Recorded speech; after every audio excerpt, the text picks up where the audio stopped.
எல்லாருக்கும் வணக்கம். நான் டாக்டர் கார்த்திகேயன். இன்னைக்கு நம்ம ஊர்லங்க பல்லு குறிப்பா பெரியவங்கல்ல வீக் ஆகி பல்லு வலி ஒண்ணு ஒண்ணா கொட்டி போறது, அதுக்கப்புறம் முழுமையா கொட்டி போய் பல்லு கட்டுறது அப்படிங்கிறது ரொம்ப காமன் ஆகி போச்சு. இந்த வயசு அப்படிங்கிறது தான் இங்க முக்கியம். 55 to 60 வயசுலயே நிறைய பேருக்கு பல்லு எல்லாம் வீக் ஆகி கொட்டக்கூடிய நிலைமை உருவாகிடுச்சு. இப்போ ஒரு எளிமையான உதாரணம் ஒண்ணு சொல்றேங்க. உங்க பல்ல பாதுகாக்கிறது பல்லு உள்ள சாஃப்டா இருக்கும், வெளியே ஹார்டா இருக்கும். அந்த வெளியே ஹார்டா இருக்கக்கூடிய பகுதியை தான் எனாமல் அப்படின்னு சொல்லுவோம். அந்த எனாமல் எலும்புகள் அளவுக்கு உறுதியானது. இப்போ உதாரணத்துக்கு இந்த சாக் பீஸ் இதுதான் எனாமல் அப்படின்னு வச்சுக்கோங்களேன். இப்போ இந்த சாக் பீஸை நான் இந்த தண்ணியில போட போறேன். இந்த தண்ணியில இந்த சாக் பீஸை போடுறதுக்கு முன்னாடி இந்த எலுமிச்சம்பழ சாறை உள்ள புளிய போறேன். இப்போ புளிஞ்சிருவோம்.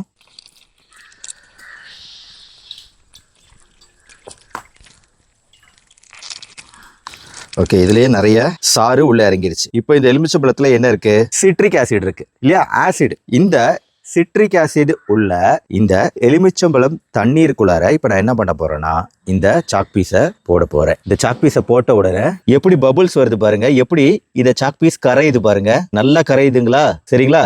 ஓகே, இப்போ பாருங்க சாக் பீஸ் வீக் ஆயிடுச்சு, மேற்புற கோட்டிங் கரைய ஆரம்பிச்சிருச்சு. ஸோ எதுக்காக இந்த எக்ஸ்பெரிமெண்ட்டை இப்போ நான் உங்களுக்கு செஞ்சு காமிச்சேன் அப்படின்னா, நம்ம காலையில எந்திரிச்சோன்னு என்ன பண்றோம்? காஃபி குடிக்கிறோம் இல்லை டீ குடிக்கிறோம். உங்களுக்கு தெரியுமா, காஃபியோ டீயோ அது இந்த லெமன் வாட்டர் மாதிரி அசிடிக் தன்மை கொண்டதுங்க.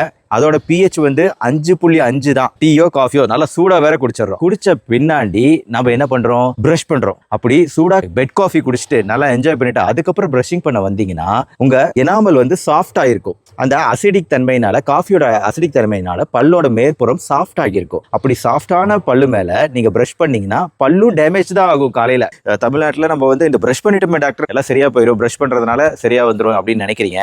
அப்படி கிடையவே கிடையாதுங்க. நீங்க ஒரு பெரிய மிஸ்டேக் இங்க பண்ணிக்கிட்டு இருக்கிறீங்க. சரியா பிரஷ் பண்றது அப்படிங்கிறது இங்க கான்செப்ட் கிடையாது. அதை விட முக்கியமான ஒரு 5 பாயிண்ட் இன்னைக்கு நான் சொல்ல போறேன். இதை நீங்க ஃபாலோ பண்ணீங்கன்னா தான் நம்ம பல்லு அப்படிங்கிறது ஸ்ட்ராங்கா இருக்கும். First point, very simple point இதுதான். நீங்க தண்ணீர் வச்சு வாய் கொப்பளிக்கிறது. எத்தனை பேர் உணவு சாப்பிட்ட பின்னாடி, காலையில உணவு சாப்பிட்ட பின்னாடி, மதியான உணவு சாப்பிட்ட பின்னாடி, ஸ்நாக்ஸ் சாப்பிட்ட பின்னாடி, நைட்டு உணவு சாப்பிட்ட பின்னாடி சிம்பிளா நார்மல் தண்ணீர்ல வாய் கொப்பளிச்சிருக்கீங்க? அதை ஃபாலோ பண்றீங்களா? எத்தனையோ பேர் இந்த வேகமான உணவு முறையில அந்த சிம்பிளான விஷயத்தை ஃபாலோ பண்றது கிடையாதுங்க. வாய் கொப்பளிக்கிறது, அதுவும் 30 வினாடிகள் 30 செகண்ட் அப்படின்னு சொல்லி நல்லா வாயை கொப்பளிச்சு நீங்க தண்ணீரை துப்புனீங்கனாலே அதுலயே ஒரு மிகப்பெரிய நன்மையை உங்க பல்லுக்கு செய்றீங்க. என்னைக்குமே நைட்டு பிரஷ் பண்றது அப்படிங்கிறத மறக்காதீங்க. 2வது பாயிண்ட், உப்பு தண்ணீர்ல வாய் கொப்பளிக்கிறது மறக்காதீங்க. அடுத்து 3வது பாயிண்ட்டுக்கு போவோம். ஏன்னா இனிமேதான் உங்க பல்லு சொத்தை பல்லா மாறாம தடுக்கிறதுக்கான ஸ்பெஷாலிட்டி திங்ஸ் வரப்போகுது. இப்போ 3வது முக்கியமான விஷயம் என்ன பண்ணும்?